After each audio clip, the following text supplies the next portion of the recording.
সুপ্রিয় দর্শক, আসসালামু আলাইকুম। নিউজ 24 এর এখনকার আপডেট সংবাদে আপনাদেরকে স্বাগতম। প্রথমেই জানিয়ে দিচ্ছি সংবাদ শিরোনাম।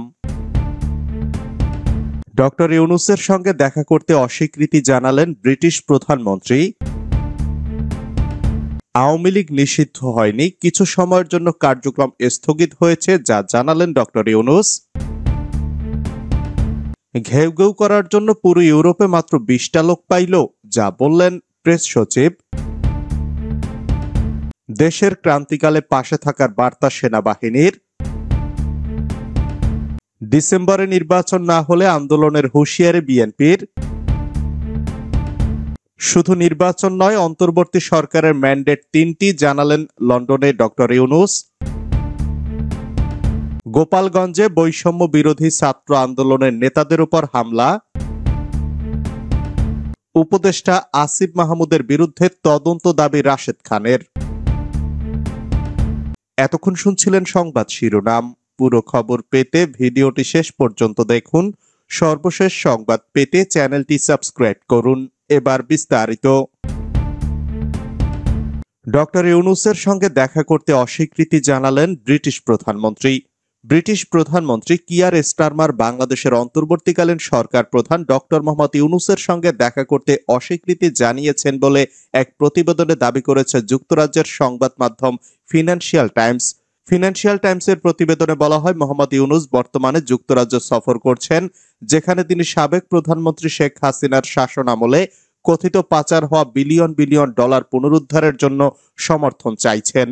ডক্টর ইউনূস ব্রিটিশ সংবাদ মাধ্যমকে বলেন, যুক্তরাজ্যের উচিত নৈতিকভাবে তার সরকারকে আওয়ামী লীগ নেতৃত্বাধীন সরকারের সময় চুরি হওয়া অর্থ খুঁজে বের করতে সাহায্য করা।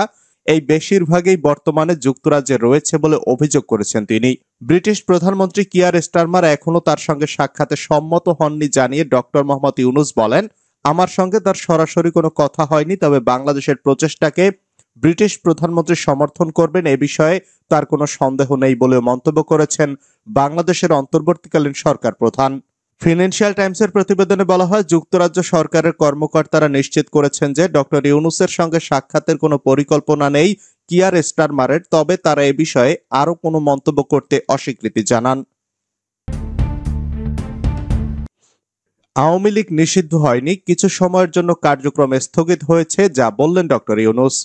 আওয়ামী লীগকে নিষিদ্ধ করা হয়নি, বরং রাজনীতির নিরাপত্তার স্বার্থে নির্দিষ্ট কিছু সময়ের জন্য আওয়ামী লীগের কার্যক্রম স্থগিত করা হয়েছে বলে জানিয়েছেন অন্তর্বর্তী সরকারের প্রধান উপদেষ্টা অধ্যাপক মোহাম্মদ ইউনূস। বুধবার লন্ডনের পররাষ্ট্র নীতি বিষয়ক থিঙ্ক ট্যাঙ্ক চ্যাথাম হাউসে আলাপচারিতে এক প্রশ্নের জবাবে এ কথা জানান তিনি। সেখানে সঞ্চালক তাকে প্রশ্ন করেন যে জুলাই সনদ হচ্ছে, সমালোচকেরা বলবেন অনেক রাজনৈতিক দলকে এর বাইরে রাখা হচ্ছে, যারা এর সঙ্গে একমত নয়, যেমন আওয়ামী লীগ, তাদের জন্য কোনো জায়গা রাখছেন না, সুতরাং মানুষকে কোনো বিকল্প দেওয়া হচ্ছে না। তারা বলছে এটা একটা গণতান্ত্রিক প্রক্রিয়া নয়, এটা ঐকমত্য সম্পর্কে অনেক কথায় সুন্দরভাবে মোড়ানো বাংলাদেশের জন্য একটি কর্তৃত্ববাদী পদক্ষেপ। জবাবে ডক্টর ইউনূস বলেন, হ্যাঁ ঠিক আছে, এ নিয়েও বিতর্ক আছে। বিতর্ক হলো আওয়ামী লীগ কি রাজনৈতিক দল? যদি তারা রাস্তায় এভাবে তরুণদের হত্যা করতে পারে, এভাবে মানুষকে গুম করতে পারে, এভাবে টাকা চুরি করতে পারে, আমরা কি তখনও এটিকে রাজনৈতিক দল বলবো? সুতরাং এটি একটি বিতর্কিত, এটি কোনো সিদ্ধান্ত নয়। ঘেউ ঘেউ করার জন্য পুরা ইউরোপে মাত্র 20টা লোক পাইল। অন্তর্বর্তী সরকারের প্রধান উপদেষ্টা অধ্যাপক ডক্টর মোহাম্মদ ইউনূসের 4 দিনের রাষ্ট্রীয় সফর চলাকালে যুক্তরাজ্যে তার বিরুদ্ধে আয়োজিত এক ক্ষুদ্র পরিসরে প্রবাসী বিক্ষোভ ঘিরে সামাজিক যোগাযোগ মাধ্যমে শুরু হয়েছে নতুন আলোচনা ও ব্যঙ্গাত্মক প্রতিক্রিয়া। বিক্ষোভকারীদের অল্প সংখ্যক উপস্থিতি নিয়ে প্রধান উপদেষ্টার প্রেস সচিব শফিকুল আলম একটি রসিকতাপূর্ণ স্ট্যাটাস দেন তার ব্যক্তিগত ফেসবুক প্রোফাইলে। তিনি লেখেন, ঘেউ ঘেউ করার জন্য পুরো ইউরোপ টোকাইয়া মাত্র 20টা লোক পাইল। এই বাক্যটি মুহূর্তেই ফেসবুকে ভাইরাল হয়ে যায় এবং নানা রকম মন্তব্যে ভরে ওঠে মন্তব্যের ঘর। কেউ সমর্থন জানিয়েছেন হাস্যরসের ভাষায়, আবার কেউ সমালোচনা করেছেন ভাষার ধরন ও রাজনৈতিক দৃষ্টিভঙ্গির কারণে। ডিসেম্বরে নির্বাচন না হলে আন্দোলনের হুঁশিয়ারি বিএনপির। নির্বাচনের জন্য এপ্রিল মাসকে অনুপযুক্ত সময় আখ্যা দিয়ে ডিসেম্বরের মধ্যেই ভোট আয়োজনের দাবি জানিয়েছে বিএনপি। দলটির কেন্দ্রীয় সাংগঠনিক সম্পাদক মাহবুবুর রহমান শামীম বলেছেন, নির্ধারিত সময়ের মধ্যে নির্বাচন না হলে ভোটের পাশাপাশি আন্দোলনের প্রস্তুতি নিতে হবে। তিনি বলেন, নির্বাচন ও আন্দোলনের জন্য একই সঙ্গে প্রস্তুতি রাখতে হবে। যথাসময়ে নির্বাচন না হলে আন্দোলনে নামতে হবে। আন্দোলনের মাধ্যমে সরকারকে নির্বাচন দিতে বাধ্য করতে হবে। শুধু নির্বাচন নয়, অন্তর্বর্তী সরকারের ম্যান্ডেট ৩টি। লন্ডনে ডক্টর ইউনূস। যুক্তরাজ্য সফরের দ্বিতীয় দিনে বাংলাদেশের অন্তর্বর্তী সরকারের প্রধান উপদেষ্টা মোহাম্মদ ইউনূস যখন চ্যাথাম হাউস থিঙ্ক ট্যাঙ্কে তার নির্ধারিত অনুষ্ঠানের জন্য এলেন, তারও বহু আগে থেকেই প্রতিষ্ঠানের মূল প্রবেশপথের উল্টো দিকে সেন্ট জেমস স্কোয়ারের সামনে জড়ো হয়ে গিয়েছিল প্রায় ১০০ মানুষের ভিড়। লন্ডন মেট্রোপলিটন পুলিশের কড়া পাহারার মধ্যেই ডক্টর ইউনূসের বিরুদ্ধে মুহুর্মুহু স্লোগান দেয় আর লিফলেট বিলি করে তারা পরিবেশ উত্তপ্ত করে তুলছিলেন। ফলে আমন্ত্রিত অতিথিদের প্রবেশেও ছিল ব্যাপক কড়াকড়ি, পরিচয়পত্র যাচাই বাছাই ইত্যাদি। চ্যাথাম হাউসের ভেতরে মূল অনুষ্ঠানে অবশ্য সেটা কোনো আঁচ ফেলতে পারেনি। ওই থিঙ্ক ট্যাঙ্কের পরিচালক তথা প্রধান নির্বাহী ব্রোনওয়েন ম্যাডক্সের কুশলী সঞ্চালনায় ঘণ্টাখানেকের টান অনুষ্ঠানে ডক্টর ইউনূস প্রায় ১০০০ খানেক বাছাই করা দর্শক শ্রোতার সামনে সমকালীন নানা বিষয়ে নিজের বক্তব্য জানিয়েছেন, উত্তরও দিয়েছেন কয়েকটি প্রশ্নের। কয়েকটি ক্ষেত্রে আবার উত্তর এড়িয়েও গেছেন। বিএনপির মতো বড় রাজনৈতিক দল বা এমনকি সেনাবাহিনীও যেখানে ডিসেম্বরের মধ্যে নির্বাচন চাইছে, সেখানে কেন তিনি এপ্রিলের প্রথমার্ধে নির্বাচন করাতে চাইছেন?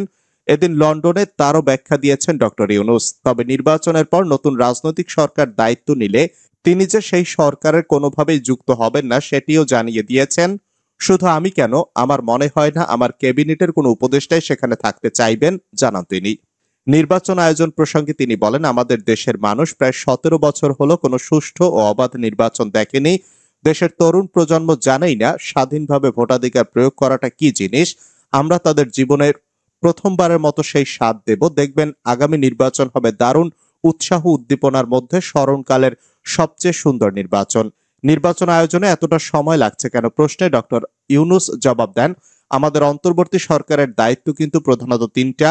বাংলাদেশের রাষ্ট্রের সব প্রতিষ্ঠানকে কুক্ষিগত করে যে ফ্যাসিবাদী শাসন বছরের পর বছর ধরে চালানো হয়েছে, সেই প্রতিষ্ঠানগুলোর সার্বিক সংস্কার ছাড়া নতুন দেশ গড়া সম্ভব নয়। এ কারণেই আমরা প্রতিটি প্রতিষ্ঠানের জন্য আলাদা কমিশন তৈরি করে সেগুলোর সংস্কার হাতে দিয়েছি। এই সংস্কার বা রিফর্মস হলো আমাদের প্রথম দায়িত্ব। এরপর দ্বিতীয় দায়িত্ব হলো ট্রায়াল, যার অর্থ জুলাই গণহত্যা বা তার আগে গুম, নির্যাতন, হত্যাকাণ্ডের জন্য যারা দায়ী তাদের বিচারের মুখোমুখি করা। আমরা সেই প্রক্রিয়াও ইতিমধ্যে শুরু করেছি। এরপর তৃতীয়টা হলো সুষ্ঠু এবং অবাধ নির্বাচন আয়োজন।